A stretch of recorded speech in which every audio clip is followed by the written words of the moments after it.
আবাসা ওয়া তাওয়াল্লা,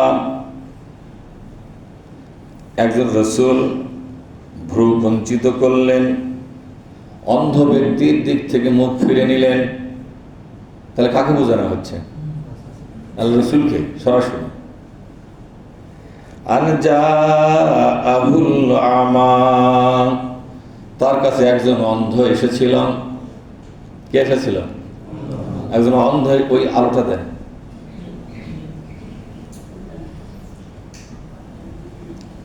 তার কাছে কে এসেছিল? একজন অন্ধ এসেছিল। এই যে এসে বলছে যে আমাকে উপদেশ দেন, অর্থাৎ আমাকে একটু কোরআন শোনান, আমি কোরআন শুনবো।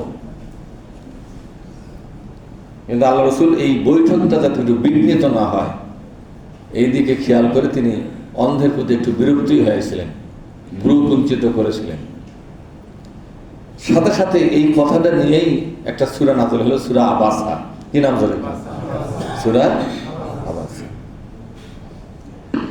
ওয়ামা ইউদরিকা লাআল্লাহু ইয়াযাক্কা,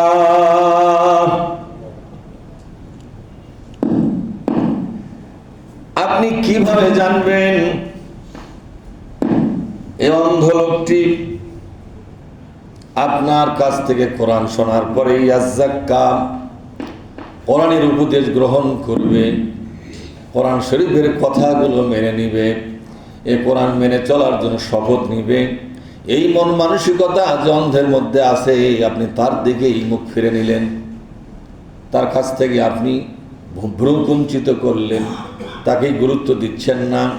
আর যারা কোরআনের কথা কবুল না করার সিদ্ধান্ত নিয়ে বসে আছে তাদের দিকে গুরুত্ব দিলেন বেশি। আও ইয়াযাক্কারু, অথবা সে উপদেশটা গ্রহণ করত এবং ফাতানফাহুয যিকরা, এই উপদেশ গ্রহণ করার কারণে অন্ধ লোকটার কল্যাণ হতো। এই কল্যাণ মানে হলো এই অন্ধ লোকটা জান্নাতি হয়ে যেত। আপনার মতো মহান মানুষ, পৃথিবীর সর্বশ্রেষ্ঠ মানুষ, যার সমকক্ষ কোনো মানুষ আল্লাহ পাক সৃষ্টি করেন নাই, বিশাল মর্যাদার অধিকারী একজন মানুষ, সেই মানুষ এবং আল্লাহর নাজিল করা এই মহান কিতাব, এই কিতাব এবং আপনার মতো মহামানব ধনীদের দিকে তাকায় আছেন কেন? কি হয়েছে এটা?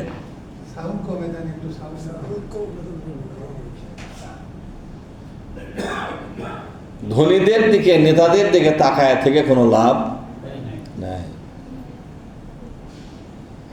ইসলাম এসেছে মানুষকে মর্যাদাবান বানাবার জন্য। ইসলাম কোন ধনীর কাছে জিম্মি নয়। যেরকম জিম্মি নাকি? ইসলামই হচ্ছে মর্যাদার দলিল। ইসলাম যে ব্যক্তি কবুল করবে সেই হলো সমাজের সম্মানী, মর্যাদাবান। যারা কবুল করবে না তারা সম্মানী নয়। সুতরাং সমাজের এই লোকগুলোর দিকে তাকাচ্ছেন কেন? আম্মা মান ইস্তাগনা,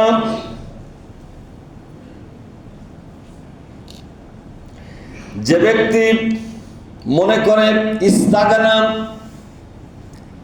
যে ব্যক্তি মনে করে আমার যে মগজ আছে, আমার যে জ্ঞান আছে, বুদ্ধি আছে, এটা দিয়ে আমি দেশ এবং সমাজ চালাবো, দেশ এবং সমাজ চালাবার জন্য কোরআনের কাছে আমার যাওয়া লাগবে না, এরকম লোক আছে না নাই? যেরকম এই লোকগুলোই কিন্তু সমাজে বেশি, যারা মনে করে এই সমাজ এবং পরিবার এবং দেশ এটা পরিচালনার জন্য কোরআন থেকে জ্ঞান নেওয়া লাগবে না, জ্ঞান আমাদের মাথার মধ্যেই। এরকম লোক আছে। এক একজন এমপি,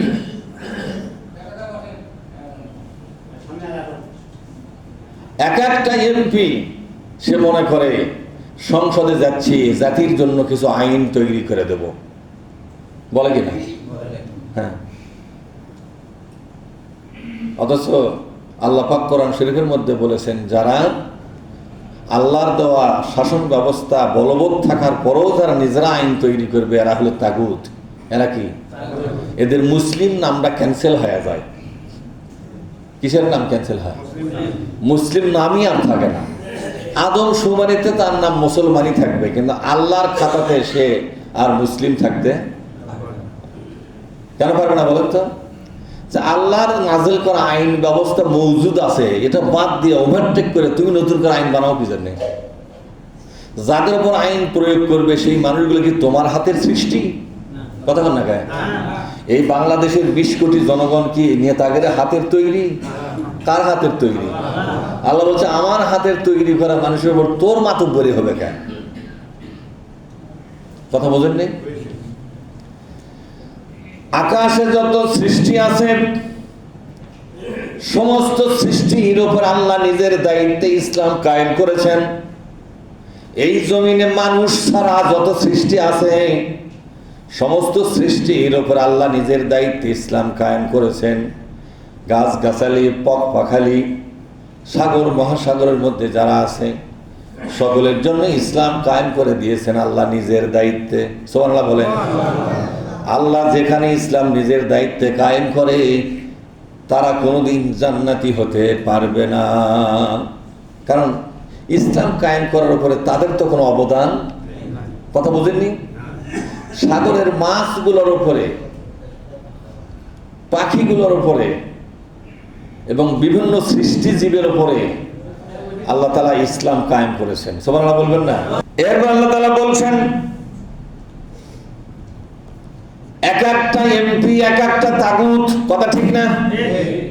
বলেন তো এমপিরা কি এই দুনিয়ার মানুষকে সৃষ্টি করেছে নাকি? আল্লাহ কি বলেছেন? আলাহুল খালকু ওয়াল আমরু, সৃষ্টির মালিকানা যার, আইন চলবে তার। বলেন তো এমপিরা কি সৃষ্টির মালিক নাকি? তারাও তো সৃষ্টি, একজনের। কার সৃষ্টি? তাহলে এমপিরা আল্লাহর সৃষ্টি আর আমরা এমপিদের সৃষ্টি। কথা কয় না? আমরা কার সৃষ্টি? তা আমরাও আল্লাহর সৃষ্টি, এমপিরাও।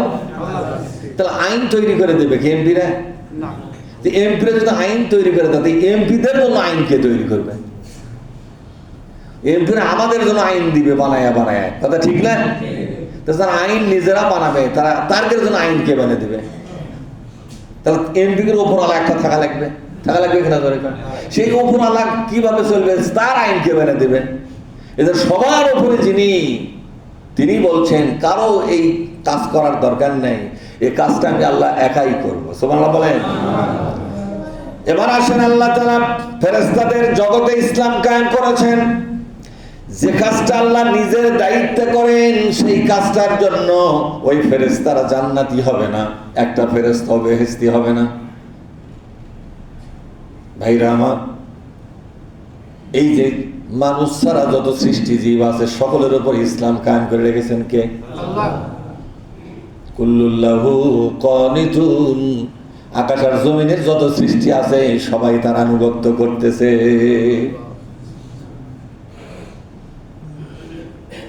শুধু মানুষ ছাড়া, মানুষকে আল্লাহ বলেছেন ইম্মা শাকিরা ওয়া ইম্মা কাফুরা, ইচ্ছা করলে তুমি আল্লাহর আইন মেনে নিজেকে ধন্য বানাতে পারো, অথবা আল্লাহর আইন অমান্য করার স্বাধীনতাও তোমাকে দেওয়া হলো। এই স্বাধীনতা নিয়া আল্লাহর আইনকে অমান্য করিয়া জাহান্নামী হতে পারো, এটা তোমার ইচ্ছা। কারণ মানুষের মধ্যেই শুধু আল্লাহ ইচ্ছা করে আইন প্রতিষ্ঠা করে দিবেন না, কারণ আল্লাহ জানেন এই মানুষের জান্নাত দরকার। কি দরকার? কি দরকার? তাহলে মানুষের মধ্যে আইন কায়েম আল্লাহ নিজের দায়িত্বে করবে না। আল্লাহ নিজের দায়িত্বে করলে একটা মানুষও জান্নাতে, আমার কথা বুঝেননি? ফেরেশতারা কার আইনে চলে? আপনার এই সৃষ্টি মানুষ ছাড়া যত সৃষ্টি এরা কার আইন মেনে চলে? আল্লাহর আইন মেনে চলে। আল্লাহ নিজেই বলছেন আমরা সবাই, এমনকি যে বিশাল সূর্যটা দেখতে পাচ্ছ, চাঁদগুলো দেখতে পাচ্ছ, তাদের জন্য আমি যে বিধান দিয়েছি সেই বিধানগুলো মেনে চলে। সূর্য পর্যন্ত আমাকে সেজদা করে, পাহাড় পর্যন্ত আমাকে সেজদা করে। যাকে যে বিধান দিয়েছি তারা সেই বিধানই মেনে চলে।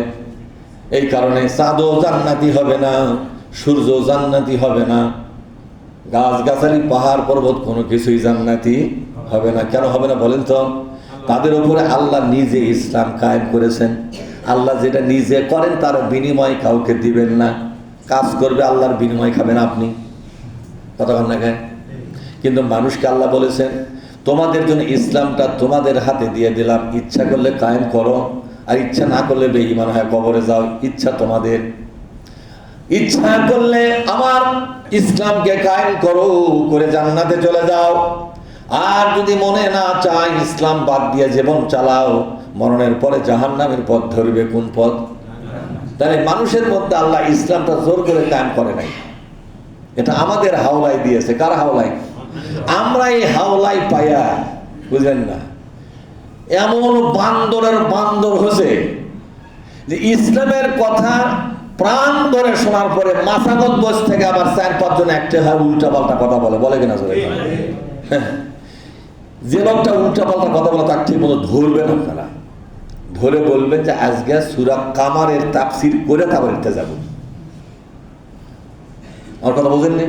ফরাসকে একটা সূরার নাম কয়ে দেবে, তাই বলে সূরার নাম বাদে অজবে এক নাম কয়ে এই সূরার ইয়া কথা, তাতে হবে না।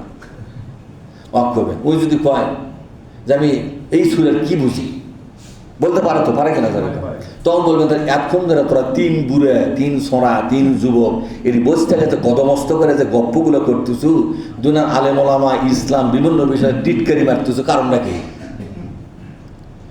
এরা হচ্ছে কাফের সম্প্রদায়। কি সম্প্রদায় চলে? এরা কি সম্প্রদায়? এরা হলো কাফের সম্প্রদায়। কাফের কেনা লাগে না, কাফের আপনার বাড়ির ধারে 2-4টা করে, কথা কয় না বলে? নবীর বাড়ির ধারে কাফের ছিল না?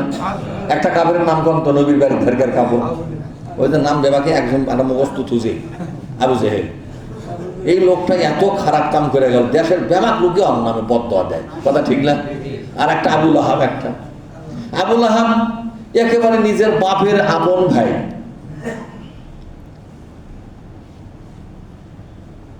এখন যদি কোন নিজের আপন চাচা যা খারাপ কয় তাই কেমন করে ভালো হয়? তা আবুল আহাব তো বিশ্বনবীকে খারাপ বলেছে, তাহলে বিশ্বনবী খারাপ? কথা কয় না বলে? তাহলে বিশ্বনবী খারাপ? আপন চাচাকে নিজের বেটাও যদি খারাপ কয় তাহলে আপনি খারাপ?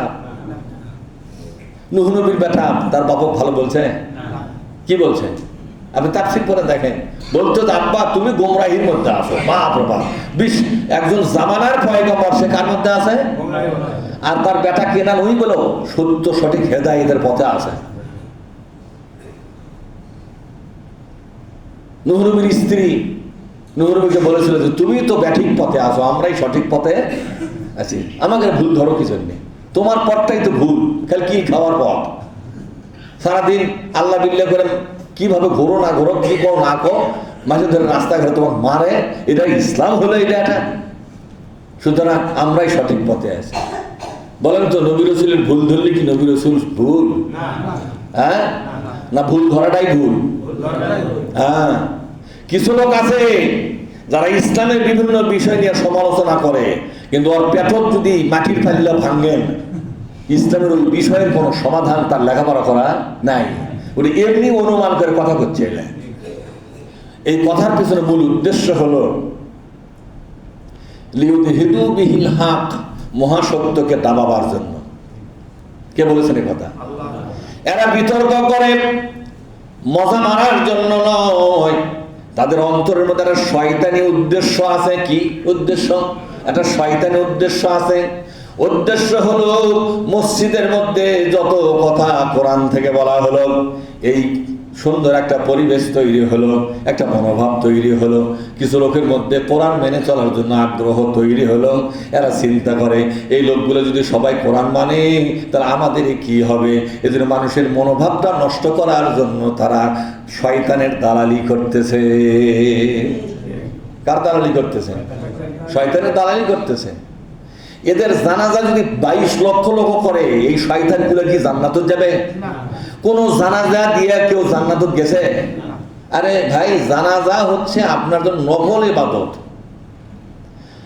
আপনি জানাজার নামাজ যদি পান তাহলে যত লোক দোয়া করবে আপনার আমলনামে নফলের সওয়াব যাবে, না ফরজের সওয়াব যাবে। কিন্তু আপনি যদি ফরজ ত্যাগ করে যায় থাকেন তাহলে এই নফলটা কি করবেন আপনি? কথা কয় না রে। আপনি জানাজার নামাজটা পালেন, কিন্তু আপনি তো ফজর নামাজও পাইছিলেন, তা করছিলেন যাই লাশ হয়ে কাফনের মধ্যে শুয়ে আছে, এই লোকের কাছে কি ফজর আজান যায়নি? জহরের আজান যায়নি? এভাবে দিনে 5 বার করে আজান যায়নি? এই কোন আজানে গুরুত্ব দিয়ে নামাজ পড়বে আসছে? তো এই মরে উত্তর দক্ষিণ হয়ে ডাঁটে শুয়ে আছে, কথা ঠিক না? এই জানাজা করতেছে 2200 লোক। আরে 2200 লাই 22 কোটি মানুষ যদি একসাথে জানাজা করে, তোর পেট্রোল ছাড়া কোনো কিছুই নাই। কাবা শরীফের ইমাম হায়ার করে নিয়ে এসেও যদি জানাজা করান, কোনো লাভ হবে? তাহলে আপনি ফরজ তরফকারী লোক, আপনার ফরজই নাই। যে ব্যক্তি ফরজ তরক করবেন,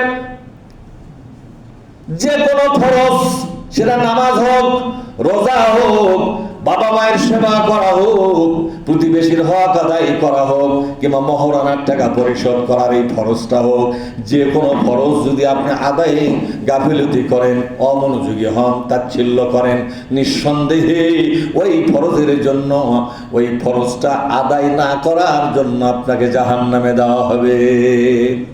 কোন জানাজার নামাজ আপনাকে আটকাতে পারবে না। কোন পিসাবের দোয়া দেওয়া আপনার কোনো কাম হবে না। কারণ কোরআন শুরু হয়েছে ফরজের জন্য। কবরের মধ্যে পীড়ন শুরু কার জন্য হয়েছে?